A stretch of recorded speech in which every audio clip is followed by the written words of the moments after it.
नमस्कार. जे आपल्या हिमतीच्या जोरावर जीवन जगतात त्यांना ध्येयाकडे पोहोचण्यासाठी कुठल्या रथाची गरज नसते.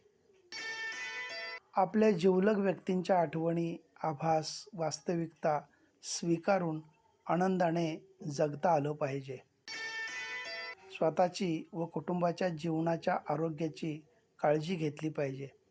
सरकारी सूचनांचे, नियमांचे आणि कायद्याचे पालन करून लोकशाही व संविधान सुरक्षित राखले पाहिजे. एकमेकांना अडचणीत न आणता त्यांना मदत केली पाहिजे.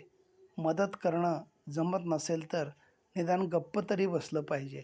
नको त्या उठाठेवी न करता समाजातील खोट्या, ढोंगी, राजकारणी, मतलबी, स्वार्थी, गर्विष्ठ, चुगलीखोर, अहंकारी, लबाड लोकांपासून सावध व दूर राहिलं पाहिजे.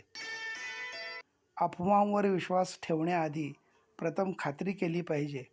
नेहमी सुखी, समाधानी व आनंदी राहिलं पाहिजे. सतत सावध, सुरक्षित व सतर्क राहिलं पाहिजे. आपल्याला एकमेकांची तशी नेहमीच गरज असते. त्यासाठी आपण निर्मिकाचे कायम आभार मानले पाहिजेत, कारण त्यानेच इतके चांगले लोक आपल्या अवतीभोवती निर्माण केले आहेत.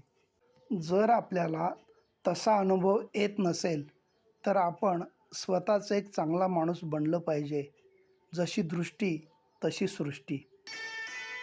आपल्याला प्रगती करायची असेल तर आपल्या नित्याच्या आयुष्यात निंदक आणि स्पर्धक आवश्यकच आहेत. त्यांच्यामुळेच जिद्द निर्माण होते. माणसाने सजग असावे पण अधिक संवेदनशील नसावे, कारण संवेदनशील माणसाला जीवनात खूप त्रास सहन करावा लागतो.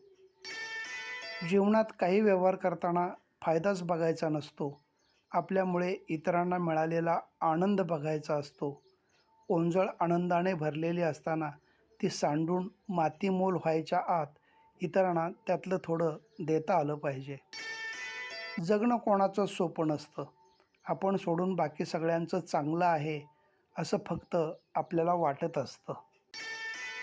जो व्यक्ति किसी दूसरे के चेहरे पर हंसी और जीवन में खुशी लाने की क्षमता रखता है, ईश्वर उसके चेहरे से कभी हंसी और जीवन से खुशी कम नहीं होने देते.